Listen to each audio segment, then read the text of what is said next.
Mi querido estudiante, no permitas que las mentes pequeñas logren convencerte de que tus sueños son demasiado grandes. Bienvenidos, yo soy el profesor Arturo Chiquini y estoy aquí porque te voy a ayudar a hacer tu tarea en la asignatura de Historia para segundo de secundaria. El día de hoy vamos a contestar el reto que te dejaron en el programa Aprende en Casa 3, Televisión Educativa, y vamos a platicar del tema que nos concierne y que lleva por título La vida urbana y la vida rural novohispana. Si tú eres un estudiante nuevo por aquí, te comento que en este canal contestamos los retos de Aprende en Casa 3. En Historia para segundo de secundaria, esos retos que te encargan en la secundaria donde estudias.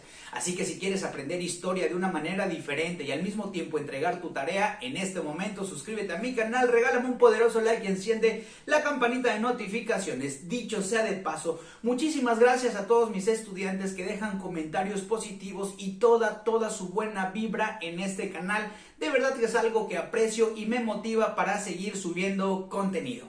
Pues bien, vamos a iniciar diciendo que en la clase de hoy vamos a hacer énfasis en identificar las características generales de la vida rural y la vida urbana en la Nueva España. Pero vamos por partes. ¿Qué les parece si desmenuzamos estos conceptos de una manera sencilla? La vida urbana es la que pertenece a la ciudad y la vida rural es la que pertenece al campo. Tomando esta referencia, vamos a iniciar la clase diciendo que tras la conquista y la destrucción de Tenochtitlán en el año de 1521, la capital mexica quedó en estado de abandono por 3 años y solo algunos indígenas nahuas se mantuvieron habitando sus antiguos barrios. Mis queridos estudiantes, no fue hasta 1524 que esa zona se volvería a reocupar, hasta convertirse ya en tiempos actuales en una de las ciudades más grandes del mundo.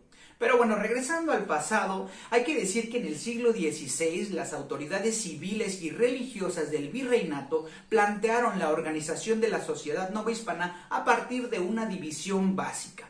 Crearon una república de españoles y una república de indios, las cuales debían vivir separados porque pensaban que eran muy diferentes. Por esta razón, desde un principio se estableció que la Ciudad de México tendría que estar dividida en dos. El centro de la ciudad iba a estar ocupado y destinado para los españoles, mientras que la población indígena, como siempre el rico humillando al pobre, se tendría que establecer alrededor de la ciudad.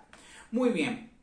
De esta manera, la ciudad se construyó siguiendo una cuadrícula compuesta por calles rectas y manzanas cuadradas en las que se encontraban los solares dados a los conquistadores para que construyeran sus casas alrededor. En el centro de las urbes se estableció una plaza central donde se encontraba la catedral y los edificios del gobierno, tanto del gobierno virreinal como el gobierno de la ciudad, además de una serie de edificios alrededor dedicados al comercio. Esto lo voy a explicar de una manera sencilla. ¿Te has dado cuenta que en el lugar donde vives, o casi siempre en las ciudades o en las poblaciones que están a tu alrededor, hay una iglesia, hay una plaza central o un parque y enfrente está el ayuntamiento o el gobierno? Bueno, este modelo de construcción surge en la Nueva España y pareciera que se replicó por todo nuestro país. Repito, el palacio de gobierno, la plaza o el parque y la iglesia encontrados. Alrededor podemos encontrar edificios de comercio también, mis queridos estudiantes, y ya en la periferia todas las casas de las personas. Bueno, pero hay que decir que la llegada de nuevos migrantes españoles a la Nueva España no se limitó a la Ciudad de México. Obviamente empezaron a surgir ciudades como Guadalajara, como Morelia, anteriormente Valladolid, Oaxaca, Mérida, Querétaro, San Cristóbal de las Casas, Durango, Zacatecas, Puebla y varias más. Bueno, a pesar de la aparición y crecimiento de las ciudades, la Nueva España no dejó de ser un territorio eminentemente rural, en el cual la mayor parte de las personas vivía. Sí, repito, en el territorio rural era donde más gente había. Bueno, una parte importante de la población rural la constituían los indígenas, mis queridos estudiantes, los cuales, a pesar de haber sufrido el azote constante de los españoles y también de las epidemias que aparecieron durante el siglo XVI, se mantuvieron como el sector de la población más numeroso de la Nueva España. Ellos por lo general vivían en pequeños ranchos o pueblos, pero uno de los principales elementos que transformó el espacio rural fueron las haciendas, mis queridos estudiantes, las cuales pues alteraron los mecanismos de la tenencia de la tierra. Bueno, con esta sencilla explicación, ¿qué les parece si nos vamos ahora sí directamente al reto que te dejaron en el programa Aprende en Casa 3? Este es el momento de tener tu libreta a la mano para escribir. El reto de hoy: dibuja en tu cuaderno o en una hoja blanca el centro de tu localidad.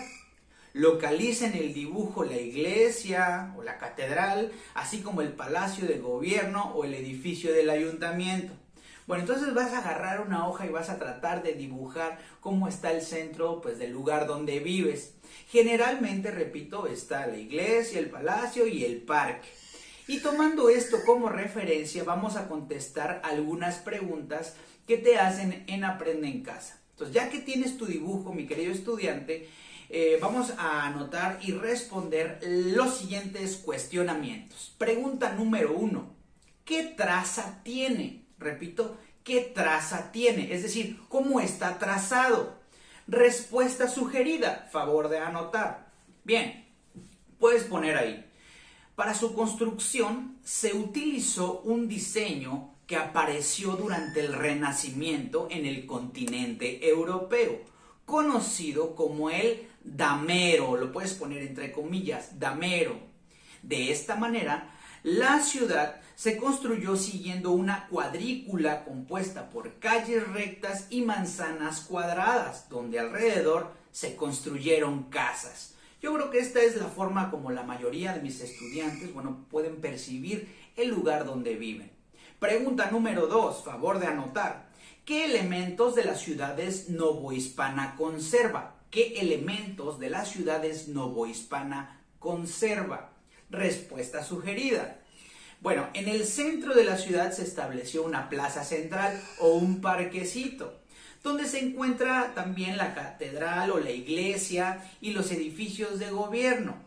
Además, una serie de construcciones alrededor dedicadas al comercio. Entonces tienes que poner estos elementos novohispanos que pues son vigentes hasta nuestros tiempos. Repito, en el centro de la ciudad se estableció una plaza central donde se encuentra la catedral o la iglesia y los edificios de gobierno. Además, se construyeron pues algunos edificios dedicados al comercio. Pregunta número 3, favor de anotar, mi querido estudiante. ¿Conserva alguna característica por edificarse cerca de minas o haciendas? ¿Conserva alguna característica por edificarse cerca de minas o haciendas?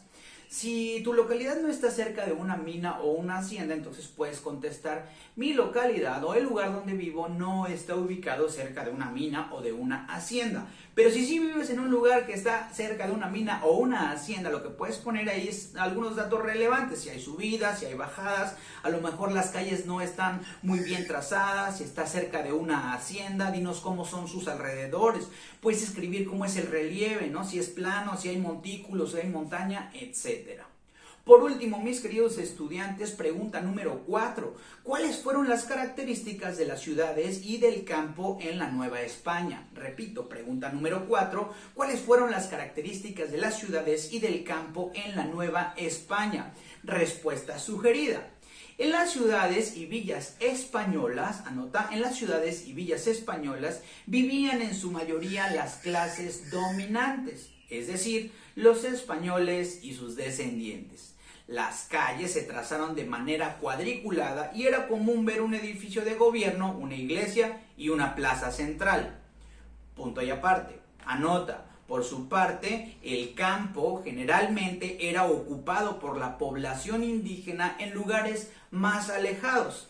En el medio rural solían construirse las haciendas, que de alguna manera empleaban a la población indígena y promovían la producción agrícola, es decir, de la agricultura.